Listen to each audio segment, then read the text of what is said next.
तो मीन राशि वालों, आप सभी का स्वागत करते हैं मीन मंथन यूट्यूब चैनल में। बंधुओं, रोज सुबह जैसे ही आप सोकर जागें, आपको यह एक चीज चुपचाप खा लेनी है। जी हाँ मित्रों, छप्पड़ फाड़ के पैसा देती है यह एक चीज। इस एक चीज को खाते ही आपके जीवन में कुछ बड़े चमत्कार होने शुरू हो जाएंगे। सबसे पहले हम आपको बता दें कि माता लक्ष्मी की विशेष कृपा आपके ऊपर होगी। गुरु, जिन्हें हम देव गुरु बृहस्पति कहते हैं और जो धन के और घर गृहस्थी की सुख समृद्धि के कारक ग्रह हैं, वे आपको अनंत आशीर्वाद देते हैं। इसी के साथ साथ आपका शुक्र और आपका बुध भी आपके लिए 100% सकारात्मक हो जाता है। यानी इस एक चीज में इतने अधिक गुण हैं कि यदि इसे लगातार कोई प्रयोग करना शुरू कर दे तो कुछ ही दिनों में उसके जीवन में खुशियों की बाढ़ आ जाती है।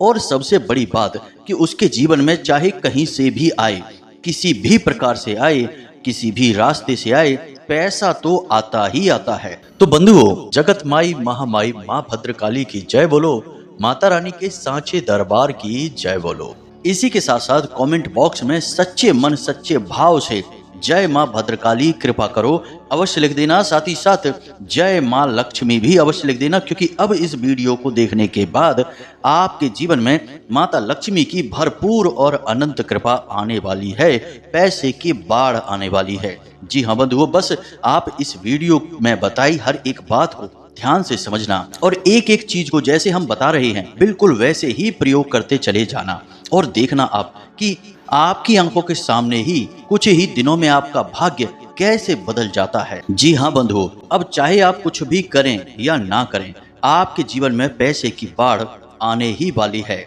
और ऐसा हम इसलिए कह रहे हैं मित्रों कि जब देने वाले का मन होता है, यानी कि जब भगवान की कृपा और आशीर्वाद इंसान के साथ हो जाता है और भगवान किसी को कुछ देने का मन बना लेते हैं, तो वे आपसे काम करवा ही लेते हैं, चाहे आप चाहें या ना चाहें। वैसे भी इंसान के हाथ में कुछ खास है नहीं, वह जब मेहनत करता है तो फल नहीं मिलता और जब उम्मीदें नहीं लगाता तब अचानक कुछ बड़ा हासिल हो जाता है। इसीलिए हम आपसे कह रहे हैं कि इस एक चीज की शक्तियां अनंत हैं। बस आपको इस एक चीज को अपने जीवन में शामिल करना है और रोज सुबह सोकर जागते ही इस एक चीज को चुपचाप खा लेना है। जी हाँ बंधुओं, जिन चीजों के लिए आप अब तक तड़पते चले आ रही हैं, यानी कि आपने बहुत कोशिशें बहुत जोर लगाया लेकिन वे चीजें आपको मिल नहीं पाई, वे चीजें भी बड़ी आसानी से आपके जीवन में खिंची चली आएंगी।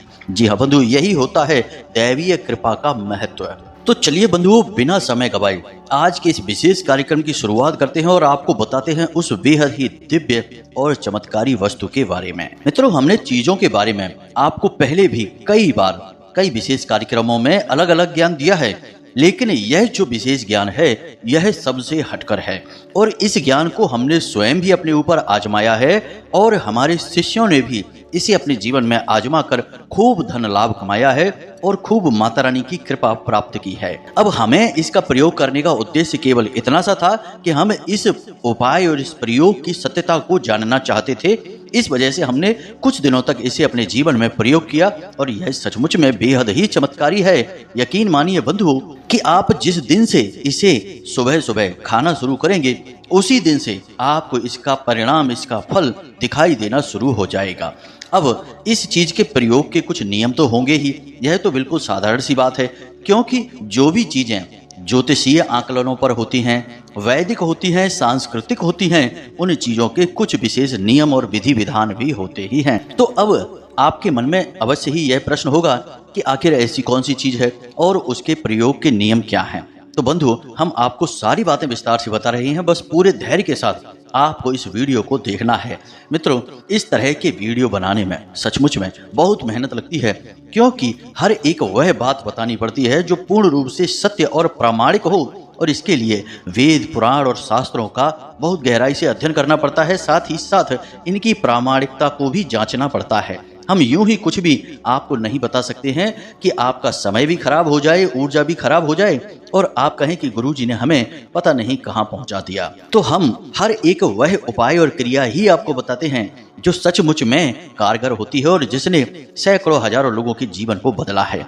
दोस्तों, यकीन मानिए कि सैकड़ों हजारों लोगों के कमेंट और मैसेज हमारे पास आते हैं जो हमारे द्वारा बताए गए उपायों से कामयाबी हासिल कर चुके हैं और अपने जीवन की नकारात्मकता को दूर करके शांतिपूर्ण सुखमय जीवन जी रहे हैं। लेकिन बंधुओं, दुख तो तब होता है कि किसान कितनी ही मेहनत करे और कितनी ही अच्छी फसल उगाने की कोशिश करे, बीच बीच में कहीं ना कहीं खरपतवार उग ही आते हैं।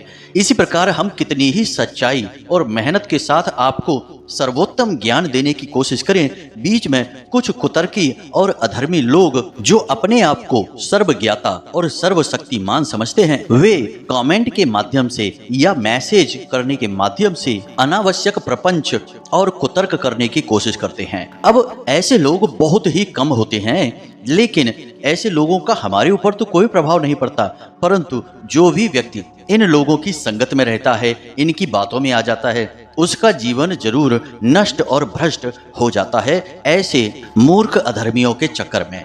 तो इसका कहने का मतलब हमारा यह है कि आप लोग माता रानी पर पूरा भरोसा और विश्वास रखें और जो बातें हम आपको बताते हैं उनकी प्रामाणिकता भी आपको देते हैं। किस ग्रह से जुड़ी कोई चीज़ है, किस देवी देवता से उसका संबंध है और किस तरह से उसका प्रयोग करना है, सारी चीज़ें शास्त्रीय और वैदिक पद्धतियों के माध्यम से ही आपको हम बताते हैं। तो आपको यदि सचमुच में अपने जीवन में बदलाव चाहिए तो इन चीज़ों का, इन क्रियाओं का उपयोग अपने जीवन में करना शुरू करिए। यकीन मानिए, हजारों लोगों ने अपने जीवन को बदला है, आप भी बदल पाएंगे।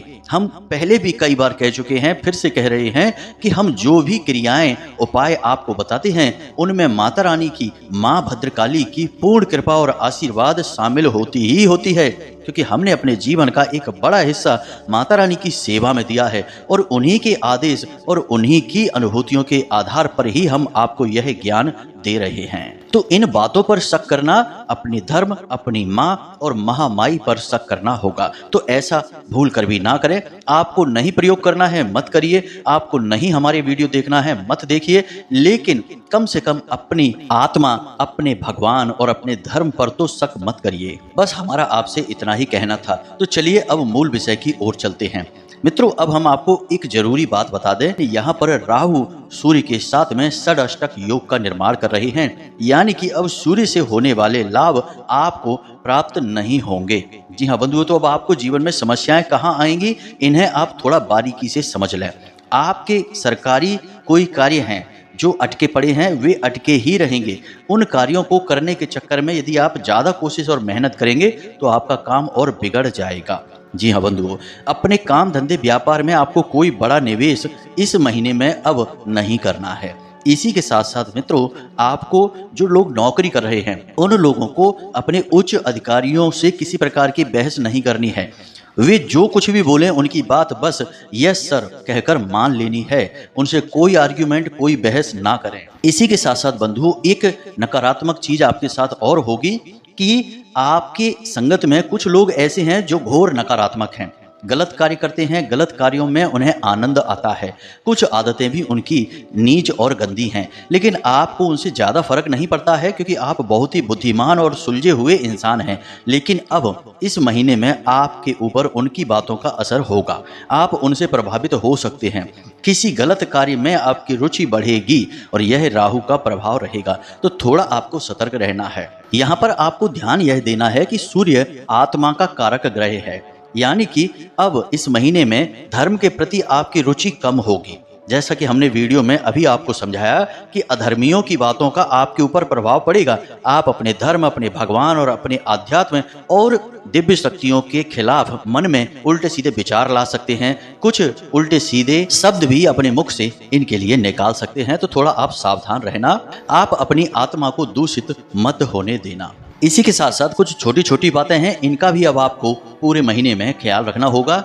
जैसे कि आपके घर में आपके पिता के साथ आपका किसी प्रकार का विवाद हो सकता है, तो थोड़ा सा अपने पिता की, अपनी माँ की बातों को गंभीरता से लें। घर के बड़े बुजुर्गों का सम्मान करें, उनकी कठोर बातों को भी गलत अर्थों में ना लें और शांतिपूर्वक उनकी बातों का विचार मंथन करें। हो सकता है कि वे आपके बारे में कुछ उल्टी सीधी बात कह जरूर रहे हैं, लेकिन उनकी मनसा गलत नहीं है आपके लिए, तो आपको यह बात समझनी है।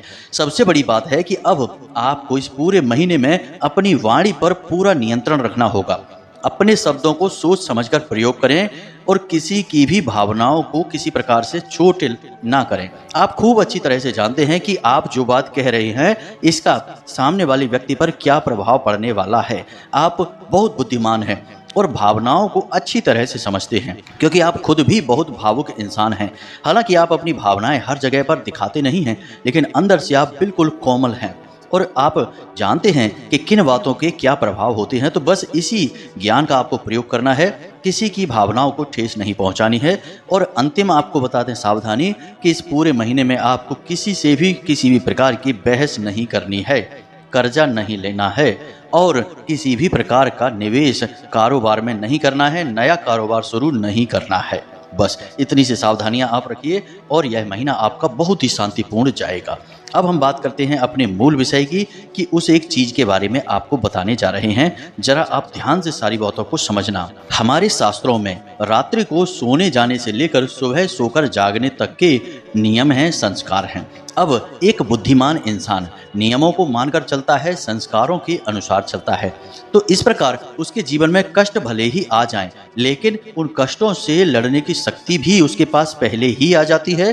और जो विकराल और बड़े कष्ट हैं उनसे बाहर निकालने के लिए भगवान किसी न किसी को माध्यम बनाकर उसकी मदद करने के लिए भेज देते हैं, क्योंकि वह भगवान का भक्त इंसान है।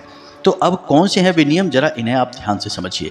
हमेशा जब भी आप रात्रि को सोने के लिए जाएं तो कम से कम आधे घंटे तक सोने से पहले मोबाइल फोन ना देखें, किसी से बहस ना करें, लंबी चौड़ी चर्चाएं ना करें, शांत रहें, मन को शांत रखें और अपनी छाती पर हाथ रखकर, यानी जब आप सोने जा रहे हैं तो सीधे लेटें और अपनी छाती पर, सीने पर हाथ रखकर उस एक समस्या के समाधान के बारे में विचार करें जो आपको चाहिए। मान लीजिए आप बेरोजगार हैं तो आपको कहना है कि हमारी बहुत अच्छी नौकरी लग चुकी है। जी हाँ बंधुओं, और कम से कम ऐसा आपको 5 से 7 बार बोलना है, हमारी बहुत अच्छी नौकरी लग चुकी है। और इसके बाद आपको सो जाना है। मित्रों, इसे अंग्रेजी में एफर्मेशन कहा जाता है और हमारे शास्त्रों में तो इसका बहुत बड़ा विधान है। इसे स्व आज्ञा तंत्र कहा जाता है। इसमें हम खुद को ही सम्मोहित करके खुद को ही आज्ञा देते हैं और फिर हमारी जो सूक्ष्म शक्ति है, यानी जो हमारा सूक्ष्म शरीर है, वह ब्रह्मांड में कहीं से भी ढूंढ कर लाए आपके लिए समाधान लेकर आएगा। आप ऐसा करके देखेंगे, अगले 7 दिनों तक लगातार ऐसा करिए और आपको निश्चित तौर पर अच्छी नौकरी मिल जाएगी। हम इस बात की गारंटी देते हैं। नौकरी अगर ना मिली तो उसके लिए कुछ न कुछ समाधान, कुछ न कुछ समस्या का सॉल्यूशन अवश्य निकलेगा। इस बात की हम पूरी गारंटी देते हैं। चीजों को हम शॉर्ट में समझा रहे हैं तो थोड़ा सा बारीकी से समझने की कोशिश करना। अब आपके मन में यह प्रश्न आ सकता है कि हम खुद को आज्ञा दे रहे हैं, यह तो बड़ी अजीब सी बात है, आज्ञा तो दूसरों को दी जाती है। तो बंधुओं, हमारे शास्त्रों में स्पष्ट तौर पर लिखा है कि हर एक इंसान के शरीर में 7 जागृत चक्र होते हैं जो उसके जीवन की संपूर्ण क्रियाओं को नियंत्रित करते हैं। इन्हीं चक्रों में से दोनों आंखों के बीच, यानी कि माथे पर जहां भोले बाबा की तीसरी आंख है, वहीं पर हर इंसान के एक चक्र होता है जिसे आज्ञा चक्र कहते हैं। और इस आज्ञा चक्र को हम जो भी आज्ञा देते हैं वह इसे मान लेता है और संपूर्ण ब्रह्मांड से हमारी उस इच्छा को, उस कामना को पूरी करने की कोशिश करने लगता है। अब वैसे तो मोटे तौर पर आप इसे इसी प्रकार समझ लीजिए, लेकिन इसकी बारीकी और गहराई बहुत बड़ी है। विस्तार से यदि समझाएंगे तो लगभग 2 घंटे का वीडियो बन जाएगा इसी बात के ऊपर। तो शॉर्ट में ही इसे आप समझिए कि यह इसी प्रकार कार्य करता है। अब बात करते हैं सोकर जागने की, कि जब आप सोकर जागे तो याद रखना कि रात्रि के समय माया सोई रहती है और सुबह जब आप जागते हैं उस समय माया भी जाग रही होती है। तो कोशिश करें कि हमेशा सूर्योदय से पहले ही आप जागें। जी हाँ बंधु, क्योंकि सूर्योदय से पहले का जो समय होता है वह बड़ा ही पवित्र समय होता है और उसी समय को ब्रह्म मुहूर्त भी कहा जाता है। हालांकि शास्त्रों में जो ब्रह्म मुहूर्त है वह 3:15 बजे से लेकर 10 या 15 मिनट का ही माना जाता है, लेकिन जब तक सूर्य उदय नहीं होता है तब तक माया भी सोई रहती है और उस समय जो भी कार्य किया जाता है उस कार्य में जातक को पूर्ण सफलता मिल जाती है। जी हाँ बंधुओं, तो अब आप जब सोकर जागें सूर्योदय से पहले। तो आपको कुछ चीजें हैं जिन्हें सच्चे मन के साथ अपने बिस्तर पर पालथी मारकर बैठकर करनी चाहिए। सबसे पहला कि आपको कराग्रे मंत्र का जाप अवश्य करना ही करना चाहिए। कराग्रे मंत्र तो आपको आता ही होगा, बड़ा ही सरल है। अपनी हथेलियों को, दोनों हथेलियों को अपने चेहरे के सामने रखना है और देखते हुए बोलना है, कराग्रे वसते लक्ष्मी, कर मध्य सरस्वती, कर मूले च गोविंदा, प्रभाते कर दर्शनम। अब एक इंसान के जीवन में जिन चीज़ों की उसे सबसे अधिक आवश्यकता होती है, वे सारी चीज़ें उसकी हथेली में वास करती हैं। कराग्रे वसते लक्ष्मी, यानी कि कर के यानी उंगलियों के आगे के भाग पर लक्ष्मी माता का वास होता है, और कर मध्य सरस्वती, और हथेली के मध्य भाग में माता सरस्वती यानी कि आपकी बुद्धि, आपका ज्ञान का वास होता है, और कर मूले च गोविंदा यानी कि सृष्टि के पालनहार नारायण का वास होता है। और जिस पर इन त्रिशक्ति का पूर्ण कृपा और आशीर्वाद है, उस इंसान की कामयाबी भला कौन रोक सकता है। तो आपको यह करना है। उसके बाद आपको 3 देवी देवताओं को नमन भी करना है। सबसे पहले स्थान देवताभ्यो नमः। जो स्थान पर देवी देवता हैं, क्योंकि हर स्थान पर किसी न किसी समय कोई ना कोई देवी शक्ति अवश्य होती ही होती है, तो आपको उसे नमन करना है। दूसरा, पितृ देवताभ्यो नमः। आपके जो पितृ देवता हैं उनको आपको नमन करना है। और तीसरा, कुल देवताभ्यो नमः। आपके जो कुल देवी या देवता हैं उन्हें नमः करना है। 3 बार इन मंत्रों का उच्चारण आपको करना है। और उसके बाद आपको अपनी नासिका के पास अपनी उंगली ले जानी है, और जिस भी नासिका से श्वास बाहर आ रही है, जैसे कि दाहिने छिद्र से श्वास बाहर आ रही है, तो आपका सूर्य स्वर चल रहा है, तो आपको अपना दाहिना पैर ही जमीन पर रखना है। उसके बाद यदि बायां स्वर यानी कि बाएं छिद्र से श्वास बाहर आ रही है, तो आपका बायां स्वर चल रहा है, यानी चंद्र नाड़ी आपकी चल रही है, तो आपको अपना बायां पैर जमीन पर रखना है। बस इतना सा आपको करना है। यकीन मानिए बंधुओं कि हम तो वर्षों से इस क्रिया को करते चले आ रहे हैं और आज भी इसका अक्षर सह पालन करते हैं, और हमें तो कोई कष्ट जीवन में महसूस ही नहीं होता है। सारे कष्ट हमारे माता रानी पहले ही हर लेती हैं। तो अब आपको भी यह नियम बनाना ही होगा। अब हम आपको बताते हैं उस एक चीज के बारे में। अब इतना सब हमने आपको पहले क्यों बताया, यह भी आपके मन में आ सकता है कि इतना समय हमारा खराब क्यों कर दिया। क्योंकि कुछ लोग ऐसे होते हैं जिनका समय पता नहीं कितना कीमती है, हर बात में यही कहते रहते हमारा समय खराब कर दिया, समय खराब कर दिया। तो बंधुओं जरा ध्यान से सुनिए, हर एक ज्ञान का पूर्ण विस्तार होना जरूरी है, क्योंकि ज्ञान ना होने से ज़्यादा खतरनाक है अधूरा ज्ञान होना, क्योंकि वह इंसान को सबसे पहले मरवा डालता है, जान ले लेता है, जगह जगह उसका अपमान करवाता है। तो अधूरा ज्ञान आपको ना मिल जाए, इस वजह से हम आपको सारी चीज़ें विस्तार से बताते हैं और चाहते हैं कि आप जो भी कुछ यहाँ से सीखें, जानें, उसे प्रयोग करके आपको सचमुच में लाभ प्राप्त हो। खाली सुनने और कहने वाली बातें हम नहीं कहते हैं, इसलिए थोड़ी सी वीडियो लंबी हो जाती है। तो धैर्य तो आपको रखना ही होगा, आखिर धैर्य ही तो सफलता की चाबी है। तो अब ध्यान से सुनिए, इस एक चीज में आपको स्वयं माता लक्ष्मी की विशेष कृपा प्राप्त होगी। आपका बुध, आपका शुक्र और आपका गुरु, यानी 3 सबसे शक्तिशाली ग्रहों की कृपा भी आपको प्राप्त हो जाएगी। और यही 3 ऐसे ग्रह हैं जो किसी भी इंसान को रातों रात राजा बना सकते हैं और उसके जीवन में वे सब कुछ ला कर देंगे जो उसे चाहिए। जी हाँ मित्रों, तो अब आपको क्या करना है जरा ध्यान से सुनिए। प्रतिदिन सूर्योदय से पहले जागें और उसके बाद स्नान आदि करने के बाद अपने पूजा घर में जाएं और भगवान को नमस्कार करें, और उसके बाद गाय के घी का एक दीपक जलाएं, और उसके बाद माता लक्ष्मी या भगवान श्री हरि विष्णु के सामने आपको यह सामग्री समर्पित करनी है। अब सामग्री क्या है, इसे आप ध्यान से सुनिए। आपको एक छोटी सी प्लेट में छोटा सा एक पान का पत्ता रखना है, एक इलायची रखनी है, मीठे के लिए थोड़ी सी शक्कर रख सकते हैं आप, गुड़ न रखें क्योंकि शक्कर शुक्र का सूचक होती है। और यदि आपके घर में केसर मौजूद है तो थोड़ी सी केसर डालें, और यदि नहीं है केसर तो कोई बात नहीं है, बिल्कुल जरा सी छटाक भर की हल्दी उसके ऊपर लगा दें। अब इसे आप बंद करके एक लौंग के साथ पैक कर दें। यह पान का बीड़ा हो गया है। अब इसे तांबूलम प्रसादम कहते हैं। यह हमारी वैदिक पद्धति के अनुसार है। यह प्रसाद माता लक्ष्मी को बहुत अधिक प्रिय है और भगवान श्री हरि विष्णु का भी यह प्रिय प्रसाद माना जाता है। अब इस एक उपाय में कई ग्रह हैं, जैसे कि पान माता लक्ष्मी का सूचक है, साथ ही साथ आपके बुध को भी मजबूत करता है। इसी के साथ साथ मीठा जो आपने डाला है, शक्कर है, वह आपके शुक्र को मजबूत करता है। इसी के साथ साथ जो आपने इलायची डाली है और हल्दी डाली है, यह भी माता लक्ष्मी और देवगुरु बृहस्पति यानी गुरु ग्रह को समर्पित है। अब जब आप इन तीनों ग्रहों को प्रसन्न करने की कोशिश माता लक्ष्मी के माध्यम से करते हैं, तो ही ये ग्रह आपको पूर्ण फल या प्रभाव दे सकते हैं।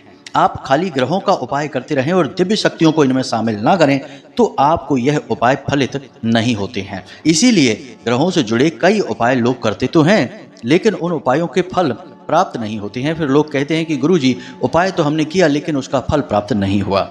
तो उपाय किसी भी ग्रह का आप करें, लेकिन साथ में दिव्य शक्तियों को शामिल अवश्य करें, देवी देवताओं को अवश्य जोड़ें।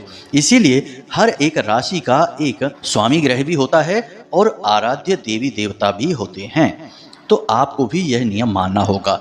अब इन ग्रहों के साथ आप माता लक्ष्मी को लेकर चल रहे हैं और उनके साथ भगवान श्री हरिविष्णु तो हैं ही। अब आपको यह प्रसाद माता को भोग के तौर पर चढ़ाना है और इसे स्वयं पूजा समाप्त होने के बाद ग्रहण कर लेना है। ग्रहण करने के बाद आपको यह कुछ समय तक अपने मुख में रखना है, सीधे चबा नहीं लेना है। साथ ही साथ मन में यह एहसास, यह भावना भी रखनी है कि आपका अब सब मंगल ही होगा, क्योंकि अब माता की कृपा आपके साथ है। जी हाँ बंधु, आपको यह विश्वास अपने मन में जगाना ही होगा। बिना विश्वास के कुछ भी नहीं होगा। आपने माता को प्रसन्न करने की क्रिया की है, अब माता की बारी है कि वे आपके ऊपर किसी न किसी प्रकार से शुभ फल पहुंचाएं, अपनी कृपा और आशीर्वाद भी पहुंचाएं। इस उपाय को आपको जब आप वीडियो देख रहे हैं उसी दिन से करना शुरू करें। रात्रि में देख रहे हैं तो अगले दिन से इसे करना शुरू करें। उपाय बेहद ही सरल है। सुनने में हो सकता है कि लग रहा हो कि यह कैसे काम करेगा, लेकिन इस उपाय की शक्ति बहुत अधिक है। मित्रों, याद रखना कि जो उपाय होते हैं वे सरल से सरल उपाय ही शक्तिशाली प्रभाव देकर जाते हैं, क्योंकि देवी देवताओं का स्वभाव भी तो सरल होता है। तो जैसा प्रभु का स्वभाव वैसे ही उनके उपाय। बस प्रतिदिन आपको इस नियमावली को मानकर चलना है जो हमने आपको बताया है। रात्रि को सोने का विधान, सुबह जागने का विधान और फिर उसके बाद स्नान आदि करने के बाद भगवान की पूजा पाठ करके उन्हें प्रसाद अर्पित करके उसी प्रसाद को स्वयं ग्रहण कर लेने का विधान। याद रखना कि इस पान के पत्ते को या इस प्रसाद को किसी और को खाने के लिए नहीं देते हैं। यह आपके लिए है और आपके ही मनोरथ को सिद्ध करेगा, तो इसे किसी और को नहीं दे सकते हैं। अब हमने जितनी भी जानकारी थी विस्तार से आपको बता दी है। फिर भी यदि कोई प्रश्न आपके मन में उठता है तो आप हमसे कमेंट करके या वीडियो में दिए गए डिस्क्रिप्शन में व्हाट्सएप नंबर पर मैसेज करके भी पूछ सकते हैं। और हाँ, जब आप इस उपाय को करना प्रारंभ करें तो इसके नतीजे आपको कैसे प्राप्त हो रहे हैं हमें मैसेज करके या कमेंट के माध्यम से बताना अवश्य, क्योंकि यह उपाय बहुत शक्तिशाली है और इसके नतीजे हम भी जानने के लिए बड़े उत्सुक हैं। तो इसी के साथ साथ आज के इस वीडियो को विराम देते हैं। हमेशा हंसते रहिए, मुस्कुराते रहिए, सकारात्मक रहिए और दिन में एक बार मंदिर अवश्य जाइए, क्योंकि आपका कल्याण वहीं से होना है। तो प्रेम से बोलिए जय माई की, जय मां भद्रकाली। मिलते हैं अगले ज्ञानवर्धक वीडियो में, तब तक के लिए धन्यवाद।